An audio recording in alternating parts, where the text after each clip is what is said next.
Hello, and welcome back to Behind Bars episode number 2.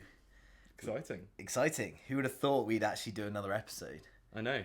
Firstly, I think a big thank you to all the sort of love and nice comments we got on our first one. Yeah, the feedback was pretty good. Feedback was pretty good. And I think that was the one thing that was stopping us from ever starting it. Yeah. Was probably the thing of, what are people going to think? Yeah. So we're usually behind I'm not the going to camera. lie, I was so reluctant to post that. And I look back on this clips and I'm cringing. I'm cringing. Really? Yeah. So you don't really care? I don't care. And I have maybe 300 of those views that we probably got have probably been me. I quite like just like... It's just watching yourself back over maybe and it's over and over. myself, or maybe it's... You just I don't love know. yourself too much. I quite like looking at you. Oh, stop it. I don't know. It's I like yeah. watching it back because I think it looks good, and I'm like, oh, it's something that we can be proud Yeah. of. Like a lot of people I think we work with say, once they posted someone, Frankie said this, once they posted something, never look at it. Yeah, interesting. Are you like that? Depends what it is. If it's a video I spent hours on, I'll watch it over and over and over because I'll look through it and I'll pick out like 1 millisecond. I'm like, why didn't I see that? Why didn't I pick that out? But on the podcast stuff, I did not want to relook that. I was cringing.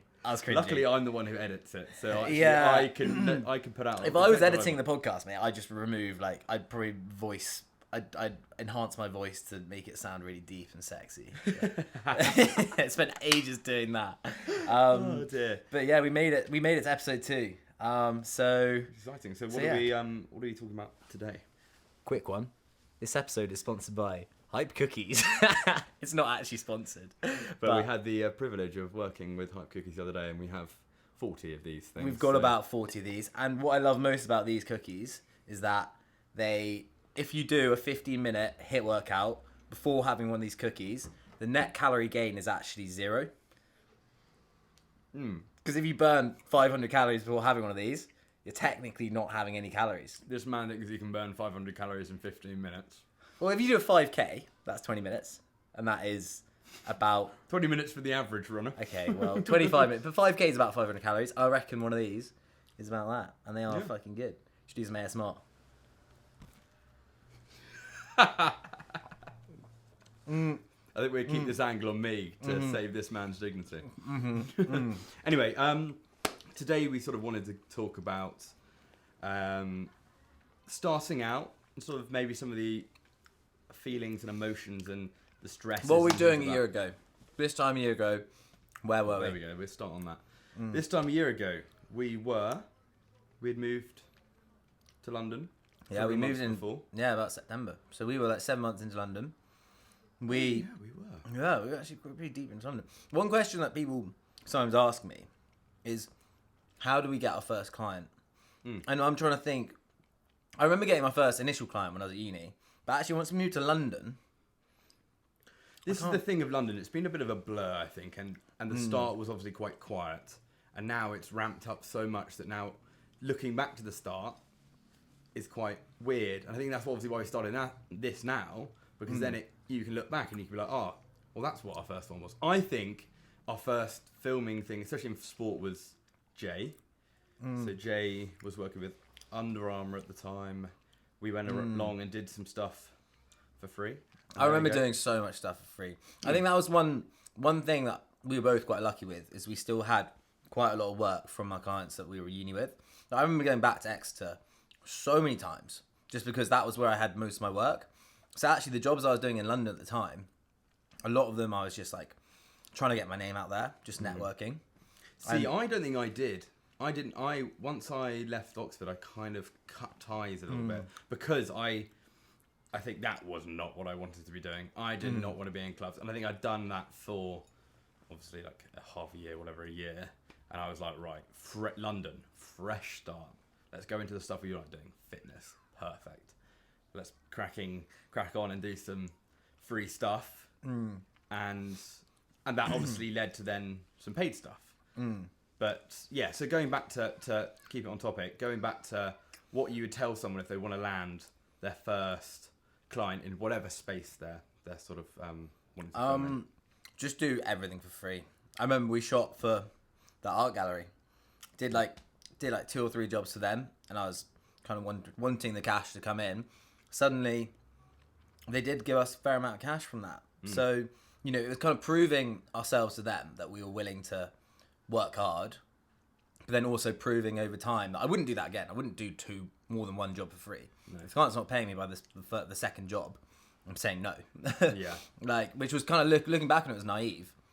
And I did probably do too much then. But ultimately it did get us paid. And then a year later, we got a message from Piper I always pronounce this wrong. Piper Heidsieck. Piper Heidsieck. It's actually French. You know, they messaged us out of the blue saying, "Oh, we saw this video you made for the art gallery. We love it. Do you want to come out to Champagne for 2 days and drink really nice champagne and do a bit of filming? And we'll pay you on top." Yeah, I'll do that. And that was purely from just some random job that I thought went nowhere. Suddenly, a year later, you know, the client that was doing the collab, they loved it. So it's so difficult to know. That's the exciting thing about it, is you never know what's going to come in. This morning, I had no idea Spencer was going to message and be like, you know, we've got to keep it on the DL, but or can we? I don't know.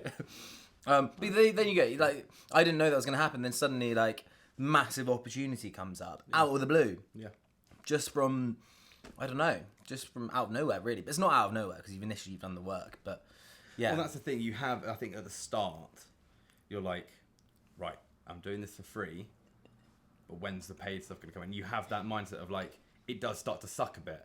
And I think I had that less than you, but like the fear of, but how are we gonna get this ball rolling into the getting money, because you need money to ultimately grow, and I don't think I ever struggled with that, because I think I saw the bigger picture of like, I know this is what we're good at. We are good at it. We have good. You're probably just naturally more confident than I am, because I was so reluctant to move to London because I was like, what's the point? Don't really work in London. Why would I move there? Yeah. But actually, the opportunity that comes up in London, like the ability just to go to a run club, you know, just off the bat, randomly, that's 15 minutes away, is nuts. And you can go to those events so easy. Whereas if you're living outside London, you can't just go in 2 hours to go to some run club. No. Like, and that is how, I think that's how we got our first client, was going with Pure Sport, wasn't it? It was doing the Pure Sport run club. Yeah. And just networking. Just meeting. We met so many PTs there. Yeah. You know, who needed content.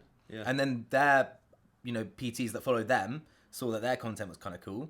They're like, oh, who did the content? Bar Studios. And then you network within a small industry. And I think that's it. It's niching. You don't want to be too niche, but you do kind of need to focus on one kind of sector that you're interested in. Like, we're both interested in sport and fitness. So, you know, that's kind of easy for us because we're getting involved in that anyway. So, and then as you do more and more within a certain niche sector, your name just gets thrown around. It's way quicker than doing the one-off corporate event here. Like, you know, I think it's very important to get your name out there within a specific group of people.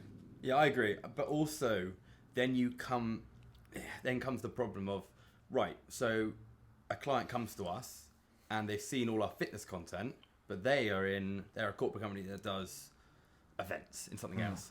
And I think limiting yourself in just one niche at the start is great. You build quickly, and it goes quick. It goes really quick. If suddenly one client, then 5 clients. But then when a technology company comes to you, you then have nothing to show them. And as much as I think influencers and things like that understand that if you can film one thing, you can film anything. Yeah. Corporate clients do not understand that you film. They want to see proof. They want to see proof. They want to see a portfolio in corporate events. Yeah. Right. Simply as they'll be like, can we see your show reel? Oh, but you don't have any corporate event things. Oh, well, we're not going to hire you then. We'll hire someone with. So that's another challenge I think you have at the start of like, you get really good in one niche, but then you want to grow to the next, and that's the only way you can start really growing is go down that corporate route. Yeah. So actually, but then you can't really do things for free in the corporate route because they'll hire people that are good at it already. They've got the cash. They've got the cash to do it. That's the problem. So how did we get into our first corporate client? It would have been through it's for X4, and it wasn't nepotism. It was through a mate of a mate. It was Tara, wasn't it? Who worked for X4. Yeah. And that was just through we're not like close mates with her, but she saw that we were doing this on Instagram and was like, obviously her company needed some videographers, she saw one of our stories, you know, as a distant friend. And I think that's also one thing that actually is so important, is using your mates. But it doesn't have to be directly your mates. It's I used to cringe so much, like posting on my personal story about like some video that I filmed. I used to just be like, oh, like no one cares about this, why am I posting it? But actually, it's subconsciously, people will see that, like even if they're not your closest mates. Like for example, Lara, who I was at school with ages ago. Yeah. She saw that I was still doing videography stuff. Her company were getting rid of their in-house team, and she's like, "Oh, who do I know? Rowan. I saw in his Instagram story a couple of weeks ago. Why don't I message him?" And then she messaged me, and then a massive door is opened. So it's not directly your mates. It's, I don't know. It's the power of social media. The power of social media is the power of keeping the presence of what you're doing out there. So in any sector, it doesn't even matter about just being videography, because you do see people on stories being like, "Oh, I'm looking for, I don't know, a realist, someone in real estate, things like that." So actually, if you are posting stuff about what you do, you're much more likely to get a job or get your dream job in some ways, because someone will be like, "Oh, who springs to mind when I go videographer?" Well, Alex and Roe post all their stuff on their Instagrams, so I'll go message them, and then you get that. It's like a free marketing tool. Yeah, it is, and you've got to use it. Yeah. And there's one thing I really realised. I mean, I cringe out myself posting stuff, even posting this fucking podcast. Sorry, I shouldn't swear, should I? Even posting this podcast, I was cringing so hard. But it's like you sort of overcome the fear of it, and now I don't really care too much, because it's like we've already done one, and I think it's like a new fear has been overcome. And as soon as you stop caring about what other people think, no one actually gives a care. No one really cares what you're doing anyway. He's going to be losing us our hype cookie. Yeah. Sorry, No, it's true. It's so true. It's you, once you overcome that within yourself, and maybe it's a personal fear, and it's a slight insecurity of, oh, I care what other people think.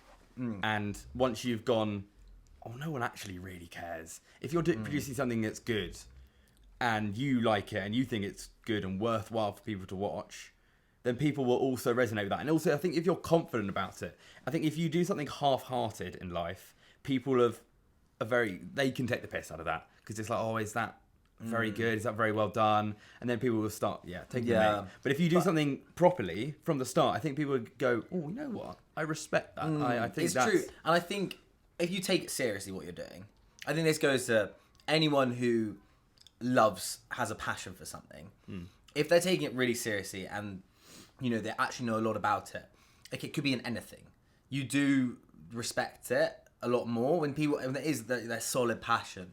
You respect that. And I think this is where it comes to the whole social media thing. I think social media has been tainted by, you know, those sort of influencers that have kind of made it maybe through reality TV, which I think is it was a good and bad thing. I think going through the whole Love Island approach, I think it's great if you want to market yourself and you have an idea, you're an entrepreneur, you know, I want to market myself so I can start a business and I'll have this incredible influx of followers that I can market my business to. Such a clever move. And you have to suck up your pride to do that, because that is scary. Like, you know, suddenly everyone knows who you are. But I think some of those people who have done it, not everyone, some of those people who have done the whole reality TV thing and then become massive influencers have really tainted the whole social media thing for a lot of creators and a lot of enthusiasts and a lot of people who have a passion. Because now, you know, someone who, let's say they're really into cooking and they start an Instagram thing about cooking, and they're a really good chef and they have a passion for food. But as soon as, you know, they say to people, oh yeah, I'm on social media, my work is through social media, you know, I'm a cooking influencer. As soon as they say influencer, people are like, oh no, you make money on social media, like you suck. Yeah, but actually, sorry, no, you go. It's because it's not always genuine, and I think sometimes. But no, this is it. But it is genuine. Most of social media, you know, it is people just loving what they're doing, and I think it has been tainted by the people who are monetizing through it just to get brand deals. But a lot of social media it's hard work. Like, you talk to Frankie, you talk to anyone who's genuinely doing what they're doing. They've got to come up with new ideas, new engaging content. They've got to really pursue what they love but make it interesting. And that's tough. That's really hard because you've got to market yourself. You're a marketer. You run so many aspects of a business that's surrounded by yourself. And I think social media, it has got this tainted view on it, but actually it's amazing because you can do whatever you want to do with your life through social media. It's so true. If you want to be a chef, you don't now have to go to culinary school and spend loads of money and then go work in a restaurant. You could literally be a chef producing food content on Instagram and have people's respect that way. And I think that's a great way if you want to get into running, just go do running. You literally can go do what you want, show it to people and get paid to do that. And if it's what you love, I think that's the best way. You get paid to do what you love. And I think that's the key though. It's what you love. Because if you love something, you're going to be authentically passionate about that. And that is going to resonate through the content you produce. Absolutely. Absolutely. So, it's follow your passions and the opportunities that come, I think, are incredible. And just talking about Frankie here. Frankie, obviously, I met Frankie, who will be a guest at some point, out in Rebel 400. And she had no followers then. She had just turned our account public. And through doing what she loves and showing her passion about her van and traveling and hiking and running, she has grown a engaged following. And that's another thing you can touch on, is so many sort of people that might have these big followings because they've got a load of following for a certain reason. It could be being on reality TV, whatever. And then they switch to their passion. And I think they might have then a slight identity crisis because no longer are they getting the views because they're doing running, let's say. But actually they've got their following from being topless or whatever. So actually... Topless as in... Well, a bloke being topless. Okay, I was going to say, I was like, what sort of... Are you talking about porn stars here? What are you talking about? No, but... And then that's the problem because then they're like, oh, but I'm not getting any views now. But this is what I like, and then you're fighting against yourself, and that's the hard thing. I think that's it. And also, when you start, for example, Frankie, who's built this authentic, engaged following, she's now getting recognised by brands that have cash, right? But not all those brands align with her values. And if she takes on some of those brands that maybe don't align with what she values, what she portrays to her audience are then going to be like, why is she promoting this brand? But that's ultimately how she makes her money, right? Is through brand endorsements, brand sponsorships. It's really difficult to actually know which brands to take on. And I think this is especially when you're early on your path as a content creator or whatever. It's fighting the urge to go, oh yeah, they are offering a lot of money. Because suddenly the money, I think, does come quickly. And I think even we found it. Like, it's knowing what jobs to do. Because suddenly the money is coming in. You're like, yes to everything. But actually, does that always align with your brand? And is that gonna get me further? Or am I just gonna sort of be a bit of a sellout? Maybe for an influencer, it'd be more, or I'm just selling out because I'm letting everything in. For us, it's like burnout because we take on everything. And suddenly we can't do everything, and then you start failing on the good stuff. So that's the problem. It's all an interesting topic, but let's. I've deleted that cookie. You haven't even touched yours. I've had one. I'm really worried that the mics have picked up my chewing sounds the whole way through. Let's circle this back again. What do your parents think about what you're doing? When you told your parents, Mummy, Daddy, I'm not going to use my degree, and I'm going to become a video man. What do they say? You're not a videographer. I am just a simple video man.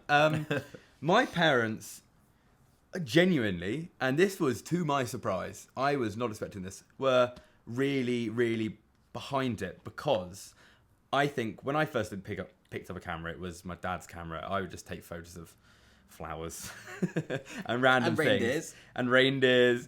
And deer. And that was what I loved. And I think maybe they saw that passion from quite a young age. Like I was like quite young when we started doing that. And so I thought maybe for once they were like, you know what, he's found something he likes and clearly he likes doing this and he works really hard at. But that was not what I thought. I thought I was going to be told, right, you're going to London, you're going and getting yourself a safe job because that is what everyone else does. And I think my parents always at school pushed me to work hard and obviously were pushing and wanted me to do well because that sets you up for later in life. And then I thought, oh, right, well, is me now doing this videography thing gonna, in their eyes, seem as I've just sort of like a bit of a cop out, and I'm not going and doing accounting. I'm not using my degree, and they didn't think that, and I was genuinely quite shocked about that.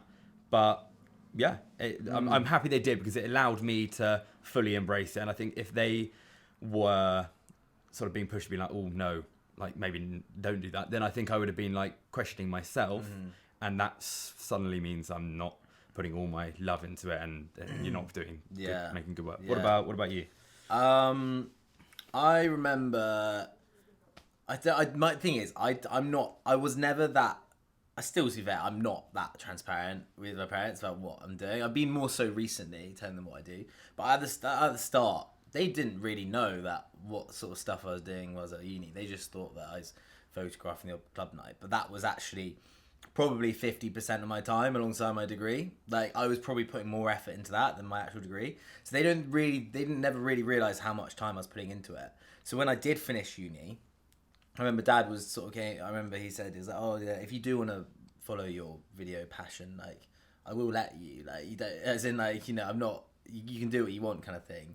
And so that was kind of nice, but it was also like, you don't have to say that. It's like almost like, I don't know.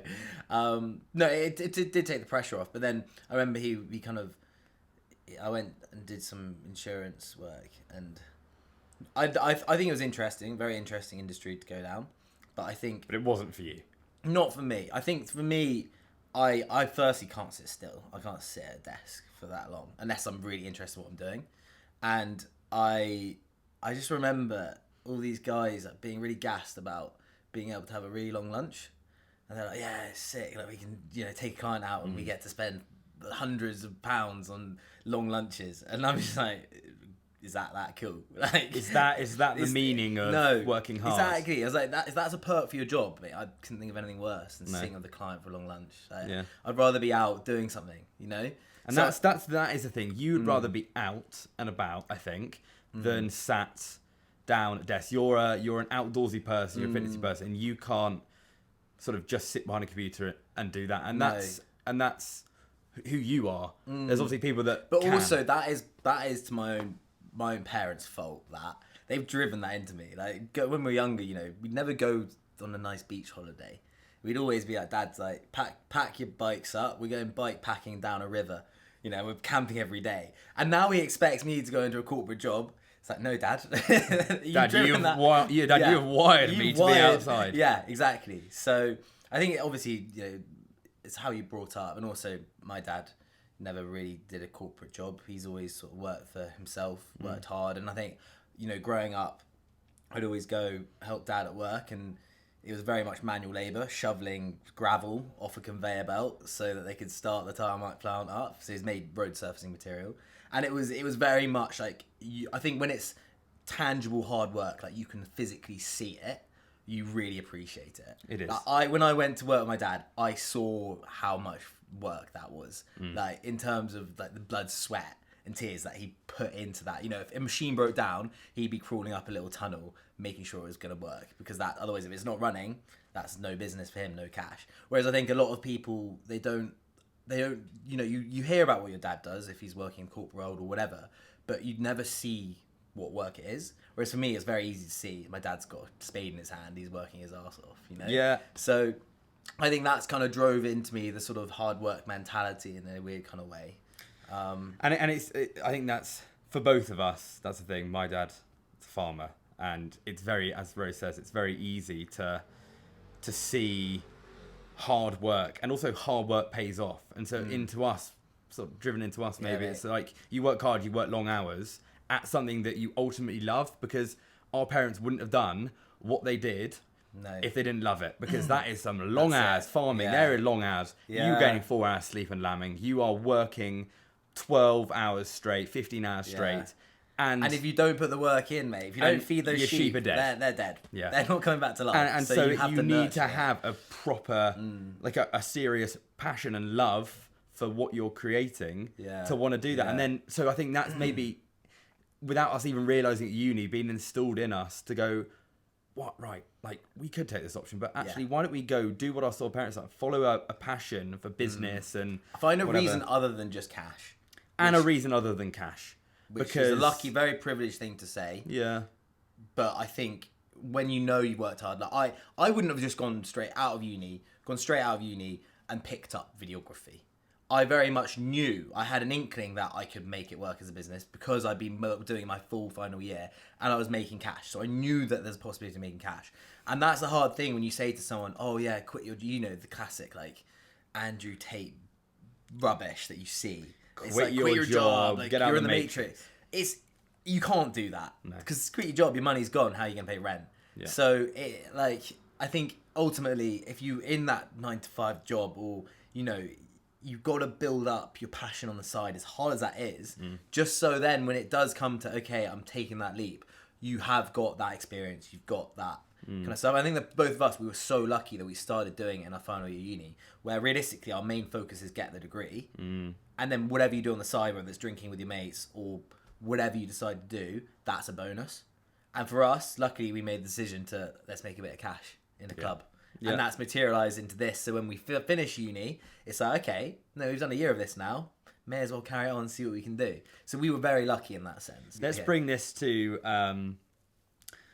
what our friends would say to us. When we sort of said to our friends, they're all going out, doing their job applications for their finance and for their marketing and things like that. And we've gone to our friends, you know what, guys? We've got 2 degrees in accounting and economics and things.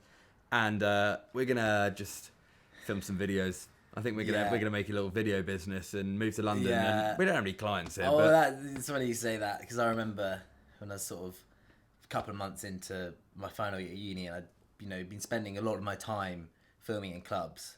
I do remember a friend, I guess, so-called friend, comes up to me and he's like, "Bro, mate, focus on hanging out with your mates a bit more. Like, put down the camera for once." And like, I just remember thinking, it wasn't like oh yeah, maybe you're right. Like, maybe I should put down the camera and actually enjoy my family at uni. My reaction was, you know what? Screw this guy. I'm carrying on with my camera. I'm going to work even harder because I love it. Like, fundamentally, the actual work's pretty terrible, but I love it. The fact that I'm making videos and making cash, I love that. It's sick. So that's what drove me. That was a real driver. I was like, nah, I don't respect you. I'm going to carry on. And I think you need that drive. You need that one thing. And I've got one as well, but it's one thing that sort of sticks at the back of your head when you are on a late shoot and it is not fun. And you're there like, you know what? I'm not here to prove anyone wrong. But also, I just like a little motivator from behind, sitting down there being like, you know what? I'm going to prove that person wrong. Yeah. And someone once said to my mum, when asked about what we're doing, and they said, "Oh, the boys will give up their little filming thing at some point and go get real jobs." And it just goes to prove that, you know what, maybe at the start it didn't seem like a real job and we were just messing around a bit. But actually, through a bit of hard work, through some late nights, through some grinding, through a lot of networking and talking to people and a lot of grinding, we have made something that, you know what, it is now a real job. And I think the problem with social media and all this filming stuff is 20 years ago, so our parents' generation, that's not considered a job. That's not considered income. That's considered, I don't know what you do. You piss around. The fact that like social media as a platform as a whole is there and people are making so much cash through it as a way of marketing, advertising, that was never there 10, 15 years ago. No. And my dad, he doesn't have Facebook, he doesn't have Instagram. How the hell is he ever going to understand what I'm doing? He's not. So it's kind of fair enough. Like, times do change, and if you don't keep up with the times, you're actually never going to fully understand the new ways of making cash. And that's the thing. It's just using those little things. Yeah, that they people drive say, you. They drive you. They drive you hard. Yeah, they do. That's the best motivation. And I think you have that more than I do. And I think you are here, like, you hear someone say something, and I don't know if you take it more to heart, but you take it more to heart and use it better. And you're a good person to use your own head to drive you. And you are. But then sometimes it's difficult to switch that off, because if you don't, I don't know, if you it's like you skip the gym one day, it's like I'll beat myself up. I'm just like fucking self-destruct. Yeah, I'm joking. I don't. But that's the thing. But then it's like use things in life that people say to try and drive good, to try and drive change, like positive change. And we've, I guess, used Yeah. those little minute things that have really Yeah. could get to you, and you could let it get to you, and it could eat away at you, and you could be like, oh, maybe I am not doing the right thing. Maybe videography really isn't the right thing because X, Y, and Z people who are highly successful Yeah. have said that, but actually it's taking it sort of down a level and going, you know what? They know nothing They know about nothing. what I do. That's it. And But I it's- think that's why sometimes keeping your cards close to your chest, like not really. I mean, obviously you could tell it's nice to tell people, but actually not sharing too much, because then when someone does say, "Oh, like when you're gonna get your real job," it's like, actually, mate, you have no idea who I was filming with last week or who I was filming with this morning. And you know what? I'm not gonna tell you, because then in a year's time, you see who I'm next time I'm filming with. That's gonna blow your mind, because you're gonna be thinking, "Oh, Rowan, in a year, like, he's done that." They're gonna think that's unbelievable. But if you keep, if you don't tell them what you've really been doing, suddenly they see it. Show, don't tell.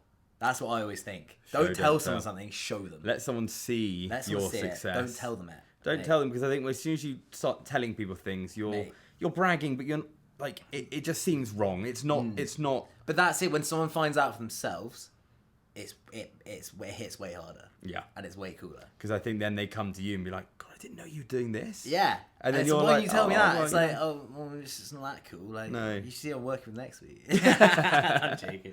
No, I'm joking. and ultimately I've got that dream of you don't tell people too much, and then one day you rock up in your Porsche GT3 out there, park outside their house.